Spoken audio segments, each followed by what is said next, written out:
Hey, what's up, everybody? So now, episode 3 of Fear the Walking Dead. This episode is entitled Alaska. Now, after coming off of his strong performance in episode 2, Coleman Domingo gets his directing opportunity for season 6. Now, we've known he's directed in the past, and then that episode was amazing. But, getting the stars they're directing opportunities early in the season is a really smart strategical power move to really get fans on board really quickly, because with so much happening all in the Walking Dead universe, bringing out the heavy hitters to direct your episodes is absolutely a really wise decision. So yes, now this episode focuses on Al and Dwight. Now, it's before they actually get into that, you know, again, the title screen shows you, who the episode's focusing on. So we get a picture of Al, so we know it is going to be about them. And again, I really, really, really can't wait till the season's done so I can get all of these still pictures that they show before the episodes as wallpapers, because they're hella cool. But so I have to say, like, this is probably the weirdest zombie I've ever seen. Now, because they're in this funeral home, apparently this lady was embalmed, and so that's why she looks sort of preserved, but she's dead. Like, whoever thought of that is a sick person, but it's so cool. I don't think I've ever would have put one and two together to do something like that. But so that lady is clearly the weirdest zombie I've ever seen in any of the Walking Dead. Like, when you see her, you're gonna be like, yeah, that's pretty weird. I mean, she looks alive, but she's dead. Like, it's really weird. But so in this episode, we're seeing Al, who's looking for Beer Lady, who's Isabella. Now, we know who Isabella is, and we know Isabella is Beer Lady, but Dwight doesn't.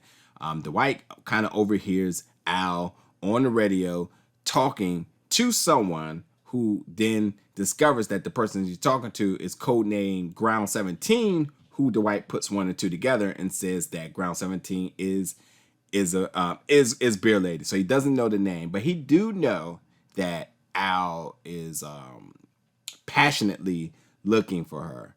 And much like Dwight, who's passionately looking for his wife. So, the two of them got this brother-sister dynamic that is really on display this episode. And they have some really good feel-good moments together that you just really appreciate. Because, the two of them, they got common goals. They're looking for significant others that they're willing to go above and beyond for, and would even take a bullet. And I think it just shows the dedication for these people, and that truly shows the bond between the two of them, because they have a common goal in finding their significant others. But with that being said, because Dwight doesn't know who Beer Lady is, and we know that Isabella is part of CRM, when we think about CRM in the Walking Dead universe right now, and how Isabella is a pilot, the possibilities here is gotten so much bigger now. I just don't know what to think. All I know is that there's going to be something super interesting that comes out of this, and I just can't wait, shall I say. When Al, so Al listens to the radio because she's pretty much tracking, where Beer Lady is going, in hopes to try to rendezvous with them. So, that leads them to this building. When they go to this building, they actually run into that sign that we see it ain't the same sign, but we've seen the sign of somebody else spray painting "the end is the beginning." So there seems to be a trend of people, spray painting this all over. So we'll get to learn more about what that is about in the future. But it leads them to this building, and in this building, before that, they stumble across this zombie who's on the ground, who's clearly fell off a building, and that's a really, like, that zombie is really well done. But they end up taking his driver's license, and find out that he has an Alaskan driver's license. So I guess that's where the name of the episode comes from. But not only just that, but you see in this episode how even with the guy falling off the building, which it's evident that he's been pushed off this building to the same building that they're trying to go to the same building that they're trying to get to the rooftop, because that's where the helicopter can land. So it leads them to think like, hey, can we trust this situation? Because it's clear somebody in the helicopter did this after this guy that fell off, that's here right now dead, went up there to attempt to do something.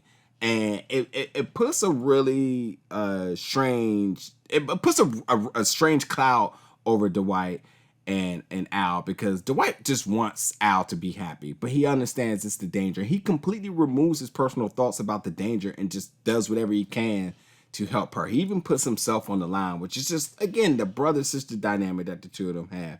But yes, when they go inside this building, they end up coming into a lot more than they expected. Now, Dwight, ironic, is not a fan of rats. You know, somebody who's been a rat like the entire time. But they end up seeing some survivors in this building, but they're all sick. And could you imagine surviving a zombie apocalypse just to fall ill to the bubonic plague in which these people did? Like, that's kind of mind blowing. But because of Al's experience, she's quickly able to assess the situation and says, we got to get out of there. But, you know, what happens is that Dwight realizes that rats in this building is actually transmitting the disease. And so he's scared of them, but they have to go through this little, they actually have to interact with the rats at a point.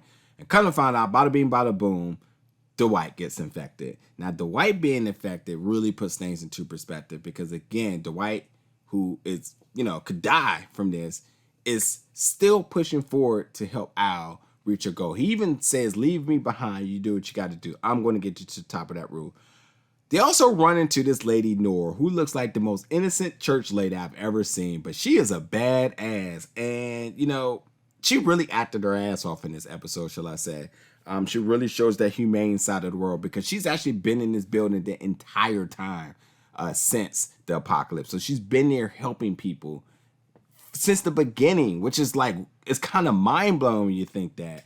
But she's also very supportive. She's easygoing, easy to talk to, and she's not just the hostile type of people that, you know, when you meet somebody new, you automatically are against them. She just tries to become understanding and tries to figure out what is Al and Dwight's purpose.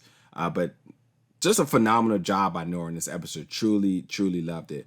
But, you know, thinking about Al and Isabella, how they have love for each other, even though they can't actually be together, and how they continue to look out for each other, even though they can't be together, it's like something special. Like Al she has some really powerful scenes in this episode. Some of the things she said to Dwight just really has you moved. But, you know, overall, I just got to say, again, to the ending of this episode ending will absolutely make you shed a tear. It is wow on 1,000. Wow on 1,000. It is, I don't even know what to think. I can't even say what I really want to say, but I don't even know what to think. But I'm just going to say at the end of this episode, I'm selling this high. It is going to be a shocker. But yes, this is my review of episode 3, Alaska, of season 6 of Fear the Walking Dead. Let me know in the comments after you've seen it, or if you haven't seen it yet and you just want to have some commentary, as long as it's not spoilers. What are you expecting from this episode? What do you think happened? And if it's a spoiler, I'm definitely going to just delete your stuff, because we don't want to ruin it for nobody. But yes, you don't want to miss this episode. It's really, really, really, really, really good. But thank you so much for watching my review, folks, and I'll catch you all very soon for episode 4.